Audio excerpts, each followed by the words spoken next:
नमस्कार साथियों, आज की ये क्लास मोस्ट इम्पोर्टेंट होने वाली है साथी। ठीक है, हम आज बात करेंगे दहेज प्रतिषेध अधिनियम 1961 की। ठीक है, इससे संबंधित साथी आपको नोट्स मिल जाएगा। ठीक है, जितना हम आज पढ़ेंगे इसका हमें नोट्स मिल जाएगा। ठीक है, नोट्स मिलेगा आपको साथी, इस वीडियो की डिस्क्रिप्शन में टेलीग्राम का लिंक है, वहां से आप नोट्स पा जाएंगे। साथी यहाँ से क्वेश्चन बार बार पूछा जाता है। ठीक है, और इसको हम बहुत अच्छे से समझेंगे। ये सभी वन लाइनर क्वेश्चन है साथी।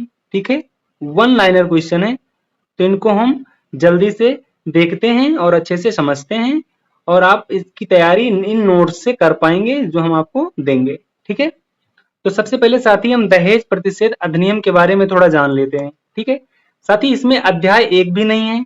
ठीक है, अध्याय की बात करें तो इसमें अध्याय 1 भी नहीं है। ठीक है, इसमें धाराएं जो है साथी, इसमें जो धारा है वो 10 धारा है साथी। ठीक है, और ये पारित कब हुआ था साथी, ये चीज पूछी जाती है, तो याद रखना पारित और लागू, इसके बारे में दो चीजें याद रखना। पारित कब हुई थी तो आप कहेंगे 20 मई को। ठीक है, 20 मई 1961 को। लागू कब हुआ था साथी तो आप कहेंगे 1 जुलाई को। ठीक है, 1 जुलाई 1961 को। तो इतनी चीजें साथी इसके बारे में याद कर लेना। ठीक है, चले अब हम वन लाइनर क्वेश्चन को अच्छे से देखते हैं। दहेज प्रतिषेध अधिनियम कब लागू हुआ था साथी? ठीक है, तो ये 1 जुलाई 1961 को लागू हुआ था। ठीक है, ये मोस्ट इंपोर्टेंट है, याद रखना। दहेज की परिभाषा कहाँ दी गई है साथी? तो धारा 2 में दहेज की परिभाषा दी गई है, इस चीज को याद रखना। ठीक है साथी, धारा 2 में दहेज की परिभाषा दी गई है। दहेज लेने देने पर दंड कहाँ वर्णित है? तो ये धारा 3 में है। ठीक है, धारा 3 में के माध्यम से अगर आप दहेज लेते हैं या दहेज देते हैं तो उसका दंड का प्रावधान है, वो धारा 3 में है। ठीक है, दहेज लेने की न्यूनतम सजा कितनी है साथी? यानी कम से कम आपको 5 वर्ष की सजा होगी। अगर आप दहेज लेते हैं तो आपको कम से कम 5 साल की सजा होगी। ये चीज धारा 3 में है। ठीक है, तो साथ साथ में आप धारा भी याद करते हुए चलेंगे। एक बार पढ़ लेने से साथी लास्ट टाइम इसको रिवीजन कर लेना, बहुत अच्छे से सारे क्वेश्चन हो जाएंगे इस चैप्टर से। दहेज लेने पर न्यूनतम जुर्माना कितना है साथी? तो जो न्यूनतम जुर्माना है साथी वो 15,000 है। ठीक है, आप 15,000 जुर्माना देंगे या फिर दहेज की मूल्य। ठीक है, या फिर आप दहेज का मूल्य देंगे, यानी कि जितना आपने दहेज मांगा था। ठीक है, तो ये चीज हमेशा याद रखना, यानी कि दहेज के बराबर की रकम देना पड़ेगा आपको। ये सारी चीजें कहाँ है? धारा 3 में है। ठीक है, धारा 3 में। दहेज मांगना अपराध है या कहाँ उल्लेखित है? यानी आप दहेज मांगते हैं और वह अपराध है, तो इसके बारे में किस धारा में लिखा गया है? तो आपको पता होना चाहिए, धारा 4 में। ठीक है, धारा 4 में इस चीज के बारे में दंड का प्रावधान है। तो इसके माध्यम से कितना दंड का प्रावधान है? तो आप कहेंगे कम से कम 6 माह तक। ठीक है, ज्यादा से ज्यादा 2 वर्ष। ठीक है, 2 वर्ष। और जुर्माना भी देना पड़ता है, वो कितना है? तो आप कहेंगे 10,000। ठीक है, ये चीज याद रखना। दहेज मांगने की न्यूनतम सजा क्या है साथी? ठीक है, न्यूनतम सजा क्या है पूछ रहा, तो आप कहेंगे 6 माह। ठीक है, कितना? 6 माह। और अधिकतम, अधिकतम आप कहेंगे 2 ईयर, यानी 2 साल। ठीक है, ये धारा 4 में आता है। दहेज मांगने की अधिकतम सजा क्या है साथी? तो अधिकतम सजा भी आपको बताया है, 2 वर्ष है। ठीक है, दहेज मांगने पर अधिकतम जुर्माना कितना है साथी? तो अधिकतम जुर्माना कितना है? 10,000 है। अगर आप दहेज मांगते हैं साथी, ठीक है, तब कितना है? 10,000 है। और एक क्वेश्चन साथी ये था जो दहेज लेने और देने पे था। ठीक है, यानी कि अगर आप दहेज लेते हैं या देते हैं, लेने देने का अगर कार्य कर रहे हैं आप, तो वहां पे क्या था? वहां पे 15,000 जुर्माना था। ठीक है, लेकिन अगर यहाँ दहेज मांगने पर अधिकतम जुर्माना पूछे तो आप बताएंगे 10,000। ठीक है, ये धारा 4 में आता है। दहेज संबंधी कोई समझौता वैध है या नहीं? यानी कि आप दहेज का समझौता कर रहे हैं तो आप वैध है कि नहीं? समझौता का मतलब ये हुआ कि आप दहेज लेने या देने का करार कर रहे हैं। ठीक, यानी आप ये कह रहे हैं कि हाँ, हम आपको दहेज देंगे या फिर कोई वस्तु देंगे, ऐसी चीजों का जो करार करते हैं। ठीक है, तो उसको पूछ रहा वो वैध है या नहीं, तो आप क्या कहेंगे? अवैध है, यानी शून्य है। ठीक है, ये धारा 5 में है, इस चीज को याद रखना। ये चीज क्या हो जाएगा? अवैध हो जाएगा। ठीक है, ये सभी मोस्ट इंपोर्टेंट है साथी, याद रखना आपके एग्जाम के लिए, मोस्ट इंपोर्टेंट, ठीक है, बहुत ही इंपोर्टेंट है ये। दहेज लौटाने की जिम्मेदारी किसकी है? तो क्या कहेंगे आप? प्राप्तकर्ता की है, ठीक है, धारा 6 में है। दहेज दहेज लौटाने का मतलब यहाँ से पता है क्या साथी? मतलब यहाँ ये है जैसे कोई वस्तु आई वधु की, ठीक है, यानी वधु या दुल्हन कह लो, ठीक है, उसकी अगर कोई वस्तु है, ठीक है, और किसी ने उसको लिया है, ठीक है, तो जिसने लिया है नहीं, जो प्राप्त करता है उसको वापस करना होगा, ठीक है, कितने? 3 माह के अंदर उसे वापस करना होगा वो चीज, ठीक है, 3 माह के अंदर। अगला क्वेश्चन है दहेज कितने समय में लौटाना अनिवार्य है? तो आप क्या कहेंगे? 3 माह के अंदर, ठीक है, ये धारा 6 में आता है। दहेज का मतलब यही है साथी, ठीक है, यहाँ दहेज आप हटा सकते हैं, सामान यानी कोई वस्तु जो दुल्हन को शादी में मिलता है, उस वस्तु पे किसका अधिकार होगा? जैसे ये दुल्हन है, ठीक है, ये दुल्हन है, इसको शादी में कोई वस्तु मिली है, ठीक है, तो वो वस्तु जो है उस पर इसका अधिकार है या फिर इसके वारिस का अधिकार है, ठीक है। लेकिन अगर ये वस्तु कोई ले रहा है, ठीक है, इससे, तो वो 3 माह के अंदर उसको वापस करेगा। कितने माह के अंदर? 3 माह के अंदर उसे वापस करना होगा। ये प्रावधान धारा 6 में है, ठीक है। अपराधों की संज्ञान से संबंधित प्रावधान कहाँ है? तो ये धारा 7 है, ठीक है। धारा 7 में क्या है? धारा 7 में अपराधों के संज्ञान से संबंधित है, ठीक है। इस अधिनियम के अपराध किस प्रकार के हैं? इस अधिनियम का मतलब, इस अधिनियम का मतलब है कि दहेज प्रतिषेध अधिनियम 1961 की, ठीक है।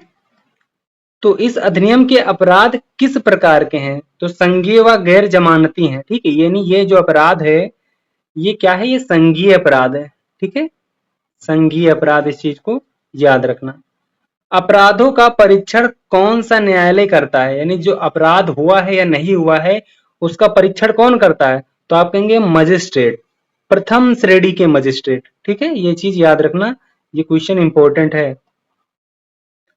शिकायत कौन दर्ज कर सकता है साथी? तो देखो, शिकायत दर्ज करने के लिए वधू कर सकती है, यानी जो दुल्हन है, ठीक है, माता पिता कर सकते हैं, उसके रिश्तेदार कर सकते हैं उसके, या अन्य व्यक्ति या कोई अधिकारी, ठीक है, यानी कोई भी व्यक्ति कर सकता है, ठीक है, कोई भी व्यक्ति दर्ज कर सकता है, इस चीज को याद रखना।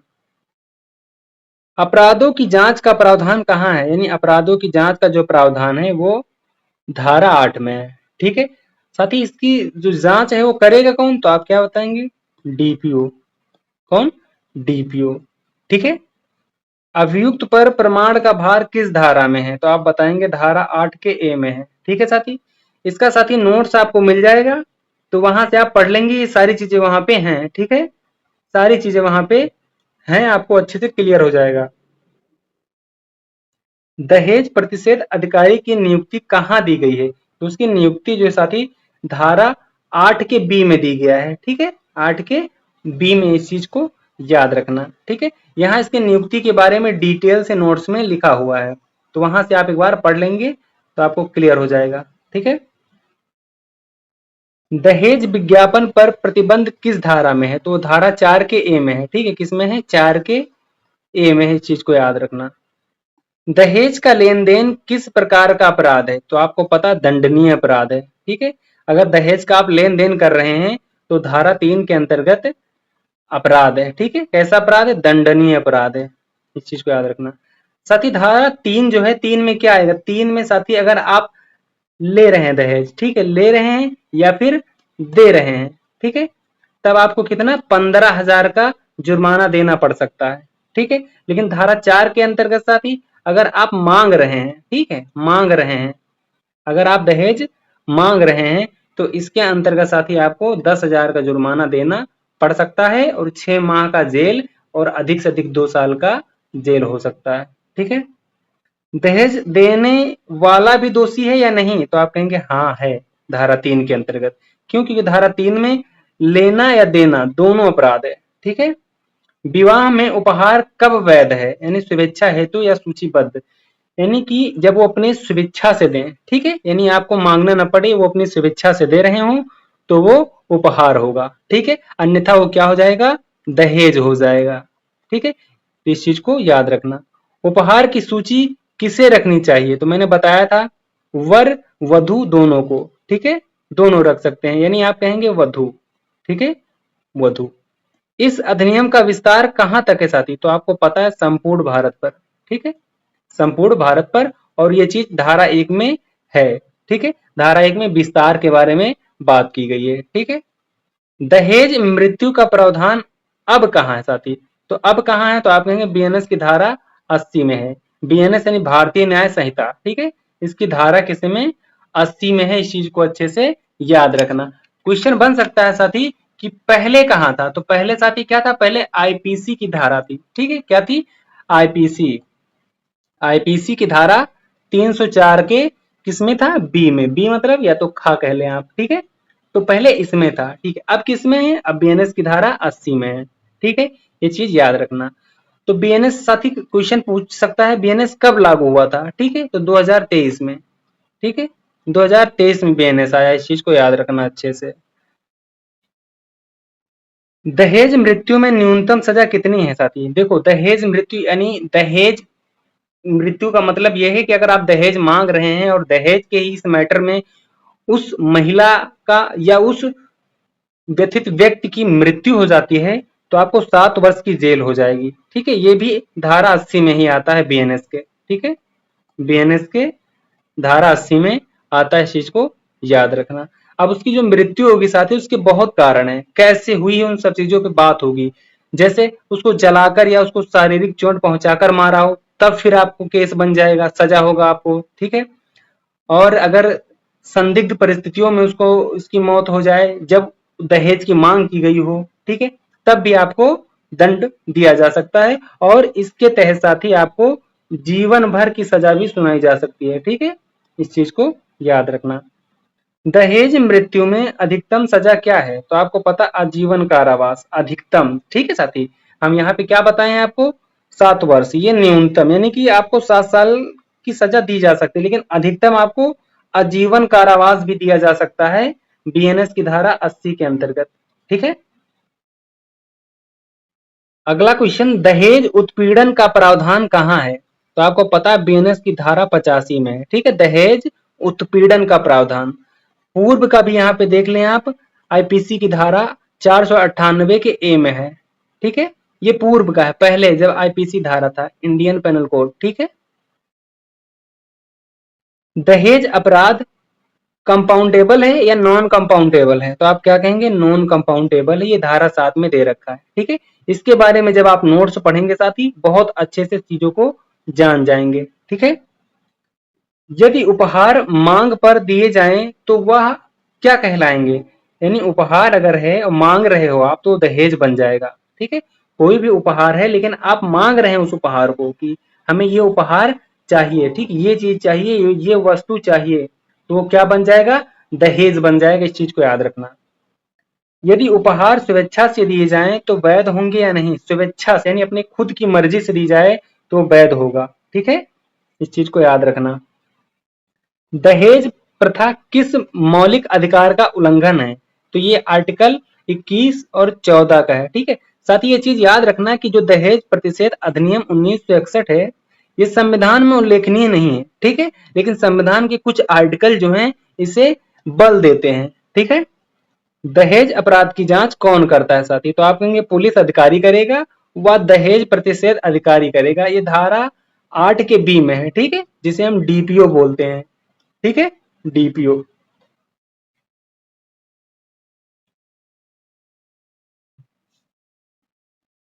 धारा 10 किस विषय से संबंधित है? तो आपको पता है नियम बनाने के अधिकार से संबंधित है, ठीक है, राज्य सरकार नियम बनाने की शक्ति से संबंधित है, यानी राज्य सरकार के नियम बनाने की शक्ति से संबंधित है। धारा 10 का एक किस विषय से संबंधित है? तो संज्ञान लेने की प्रक्रिया है इसमें, ठीक है, ये चीज याद रखना, संज्ञान लेने की प्रक्रिया है। यदि कोई समाचार पत्र दहेज संबंधी विज्ञापन छापे तो किस धारा का उल्लंघन होगा? आपको पता है 4A, यानी धारा 4 के ए का उल्लंघन होगा। यानी अगर कोई समाचार पत्र के द्वारा कोई चीज छाप रहा है कि अगर आप मेरी बेटी से शादी करते हैं तो आपको इतना धन देंगे, या किसी भी वस्तु को देने का करार करते हैं, तो वो क्या हो जाएगा? वो एक अपराध होगा, ठीक है। दहेज प्रतिषेध अधिनियम का पहला संशोधन कब हुआ? तो पहला संशोधन साथी याद रखना 84 में, दूसरा संशोधन 86 में। ठीक है, ये याद रखना। तो 1900, ठीक है, इतने 1900 में जोड़ देना 84, तो 1984 में हो जाएगा साथी, और 86 जोड़ देंगे तो आप 1986 हो जाएगा। तो ये दो संशोधन अच्छे से याद रखना। ठीक है, 1984 संशोधन का मुख्य उद्देश्य क्या था साथी? तो इसका जो मुख्य उद्देश्य था वो दंड को कठोर बनाना था, जो धारा 3 और 4 में संशोधित किया गया है। ठीक है, संशोधित धारा 3 और 4 में संशोधित किया गया है। 1986 संशोधन में क्या जोड़ा गया है? तो दहेज मृत्यु प्रावधान जोड़े गए हैं। ठीक है, ये चीज याद रखना अच्छे से। क्या दहेज अपराध कंपाउंडेबल है? तो आप कहेंगे नहीं। ठीक है, धारा 7 में है। शिकायत कब तक दर्ज की जा सकती है? तो तर्क संगत अवधि में। ठीक है, कितना? तर्क संगत अवधि में ही दर्ज की जा सकती है, ऐसा नहीं कि तुम बहुत ही लंबे समय में करो। दहेज लौटाने में विफल रहने पर क्या दंड है? कारावास होगा आपको या फिर जुर्माना। ठीक है, दहेज लौटाने में विफल रहने पर क्या मतलब, ये समझा आपने? दहेज का मतलब वही जो मैंने आपको बताया था कि अगर वधु को कोई सामान मिलता है, ठीक है, कोई वस्तु मिलती है और उसको किसी व्यक्ति को दे रहे हैं तो 3 माह के अंदर वापस करेगा। ठीक है, अगर वो नहीं कर पाता है वापस, तब ये कारावास व जुर्माना है। ठीक है, तो दहेज को समझ लेना किसी वस्तु की बात हो रही है। ठीक है, इसे दहेज नाम नहीं दे सकते हैं। विवाह में गहना अगर बिना मांग के दिया जाए तो क्या वह दहेज है? नहीं। अगर आपने मांगा ही नहीं है और उधर से आपको मिल रहा है तो वो दहेज नहीं होगा। ठीक है, ये चीज याद रखना। दहेज लेने वाले की मृत्यु हो जाए तो दहेज किसे लौटाना होगा? वधु को या उसके परिवार को? ठीक है, समझ रहे हैं आप? अगर दहेज लेने वाले की मृत्यु हो जाए तो किसे लौटाना है दहेज?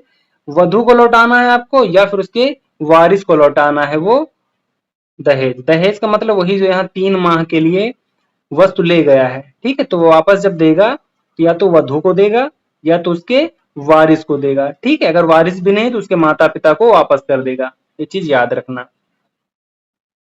दहेज के नाम पर विज्ञापन देने की अधिकतम सजा कितनी है? ठीक है, तो आप कहेंगे 5 वर्ष। ठीक है, ये धारा 4 के ए में है, कितना?